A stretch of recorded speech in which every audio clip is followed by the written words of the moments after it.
Welcome to the Cosmic Business Breakthrough Podcast.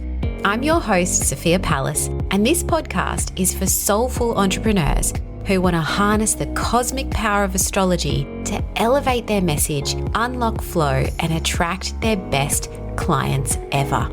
Join me every week and get excited to discover how you can use the energy of the cosmos to get the business breakthrough you've been waiting for.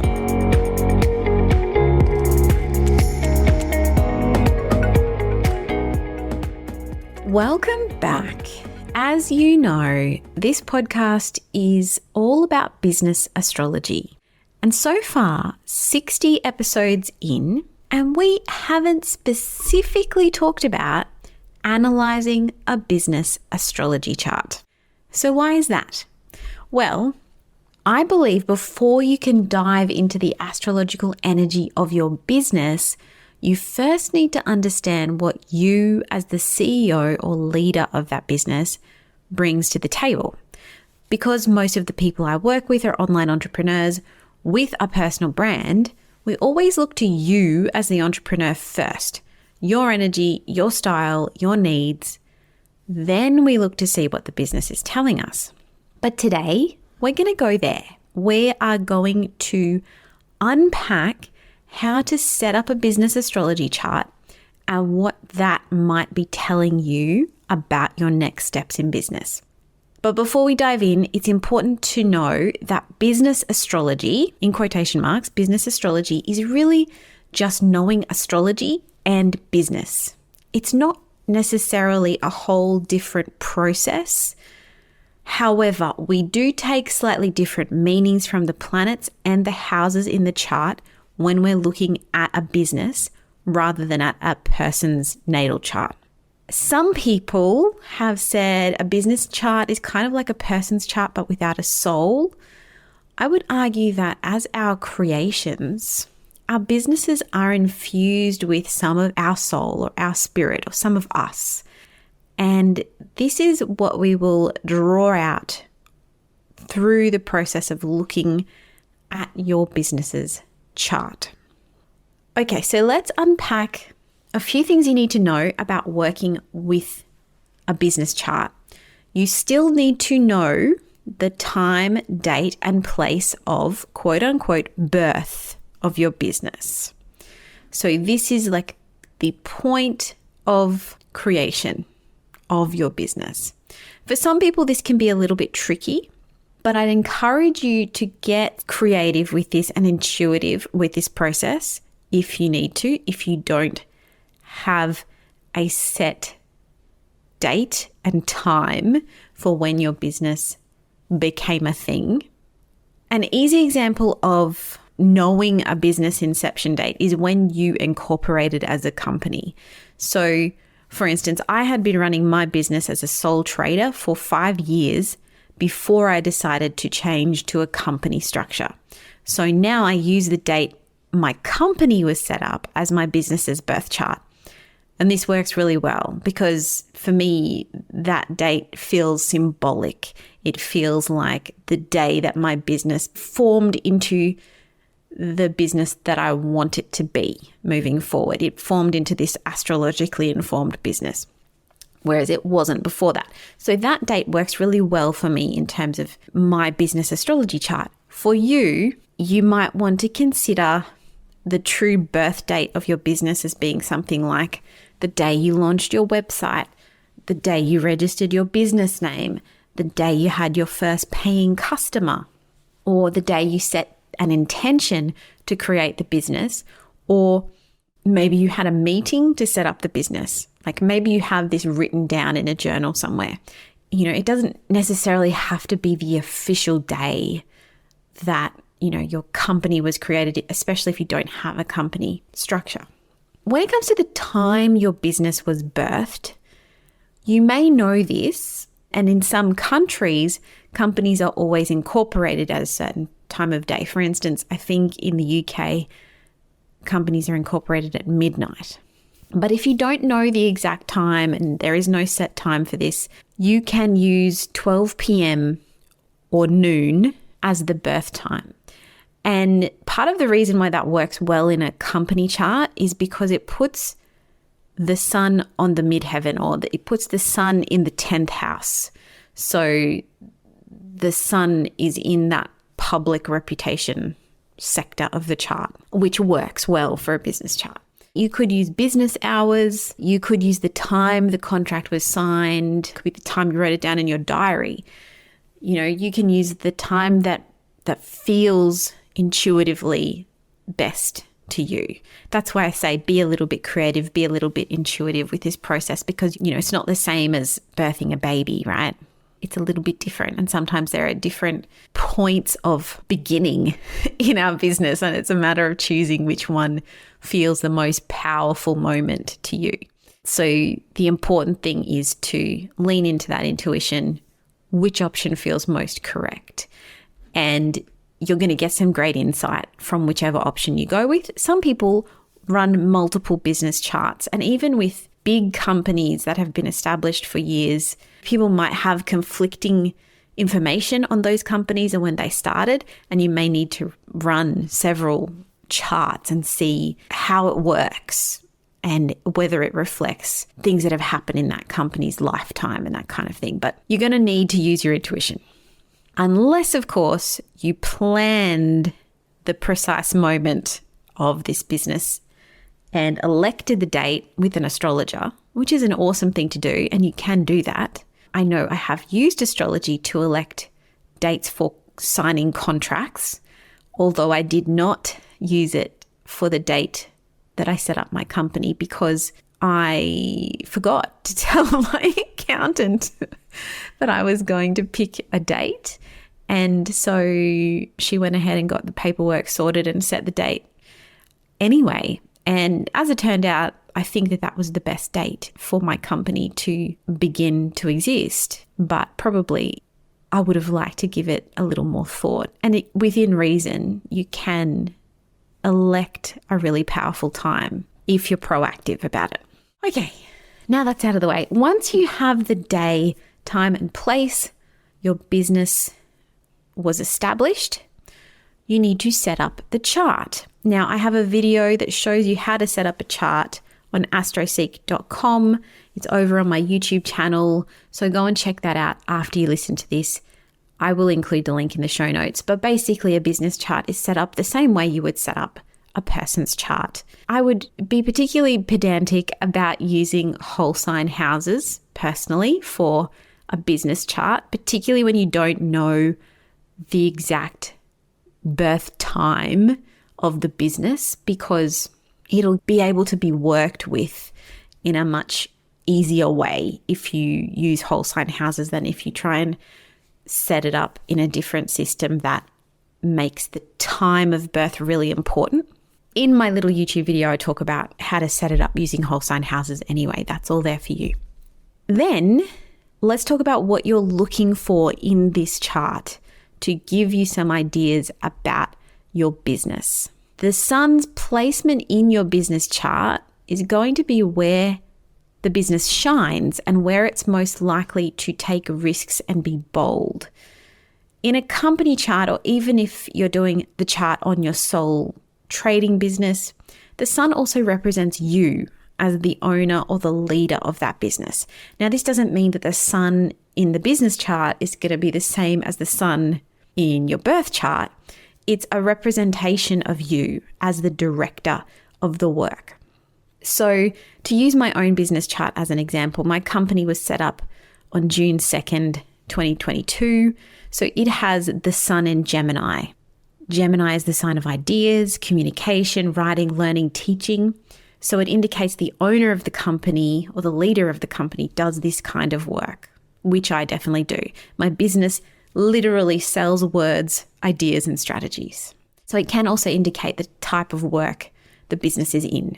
It's a representation of the leader, the owner, but also of the type of work that you're in. The moon, however, in a company's chart represents the public or the audience that you serve and how it responds to the business. So it's like the public's image of the products or services of the company.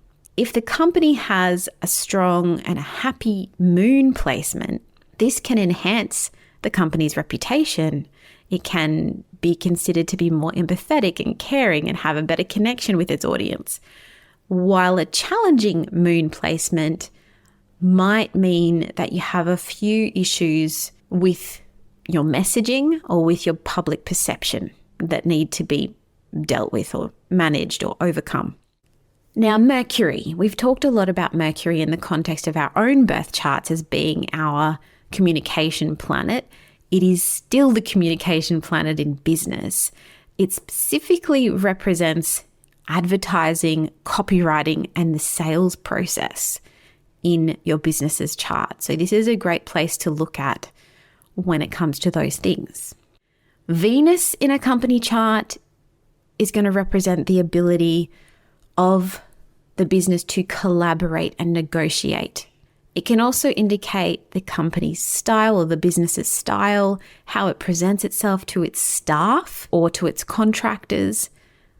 For example, is it a pleasant place to work? Do people that work there have a good relationship? Do they see the business in a pleasant way? Do they feel good when they're working there? Those things can be shown by the Venus placement in the company chart. Mars is still going to be strategy and motivation as it is in our own personal charts. This is also the place where the business or company really gets its battle scars, where it needs to develop itself. We've got to remember that our businesses are usually much younger than us. So they don't have the same life experience and they're going to come up against these challenges. And Mars, the placement of Mars is often going to show you where the business might come across some of those initial challenges. You know, whether it's a very kind of fast moving or rash Mars, or whether it's slow Mars.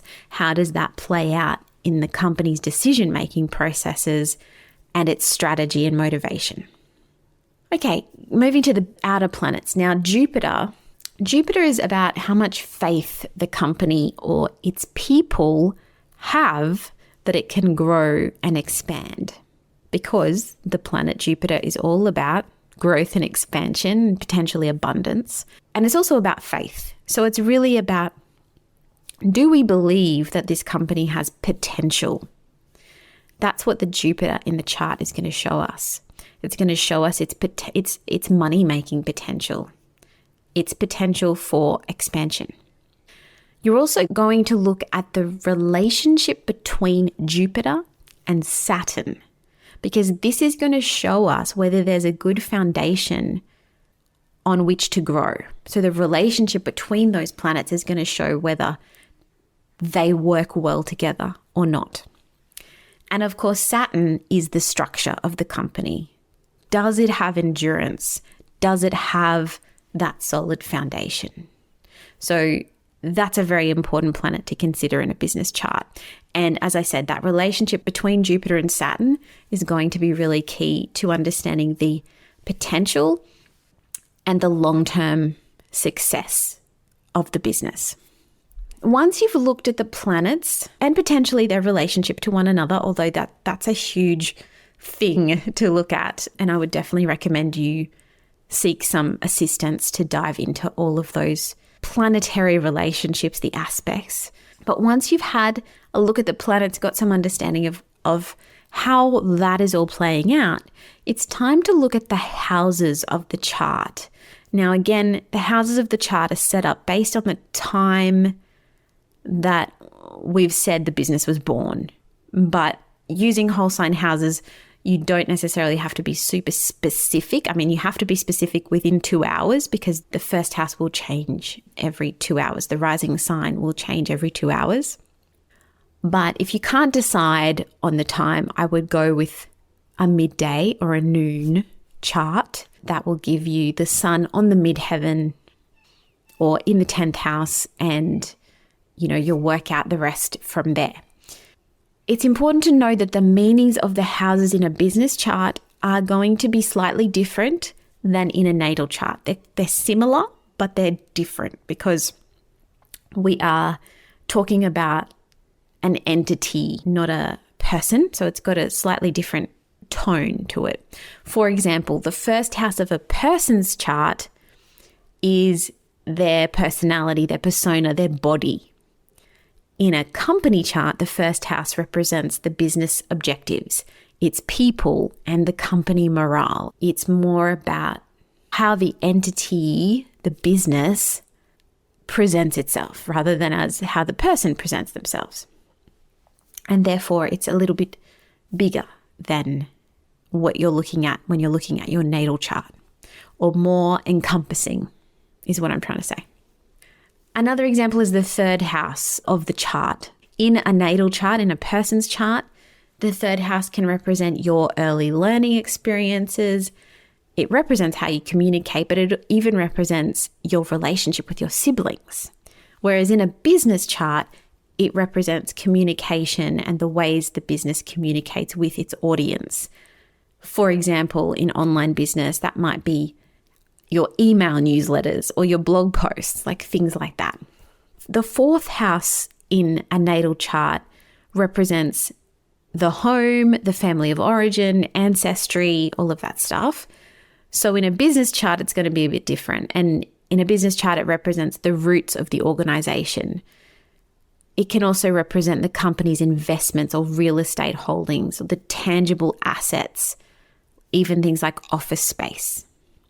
In terms of the houses, what you're looking for in the business chart is going to be a little bit different to what you're looking for in a person's chart.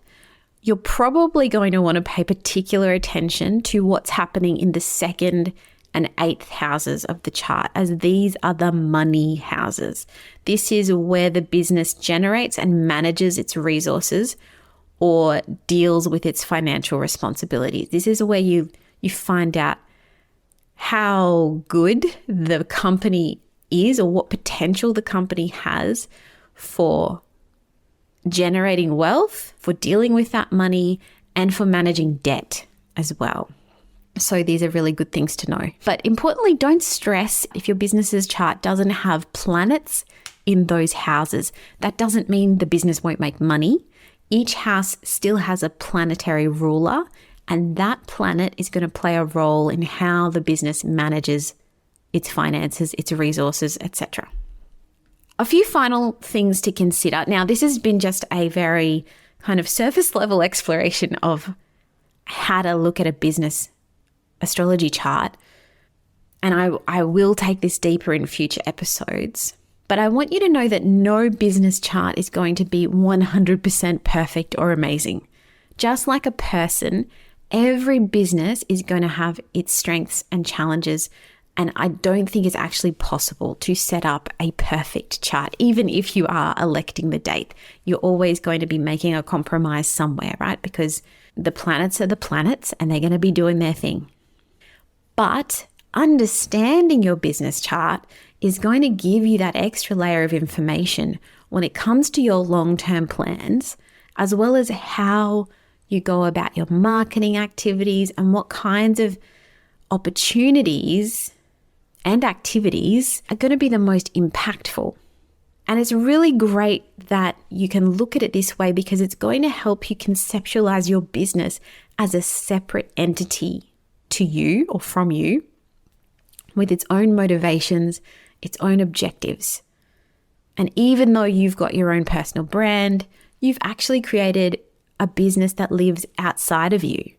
Just like creating a child, it has its own way of being in the world, and it's really critical to understand that way so you can help it to achieve its full potential.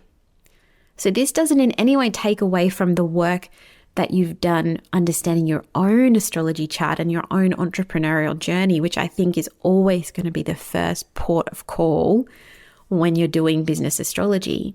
But it does allow you to see your business as this separate entity that is full of its own potential that you can help to actualize.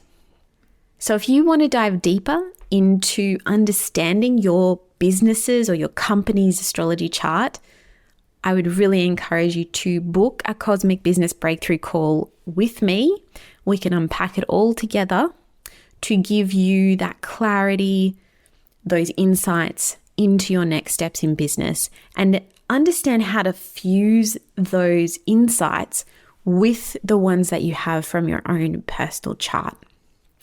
Okay, over to you. Go and check out your business astrology chart. Let me know how you go. Of course, please reach out with any questions on email or DM me on Instagram. I would love to hear from you, and I would love to hear what you think of this episode. Have a great week. Thanks for joining me on the Cosmic Business Breakthrough. If you'd like to learn more about what I do, head to sophiapalace.com or follow me at Sophia Palace over on Instagram.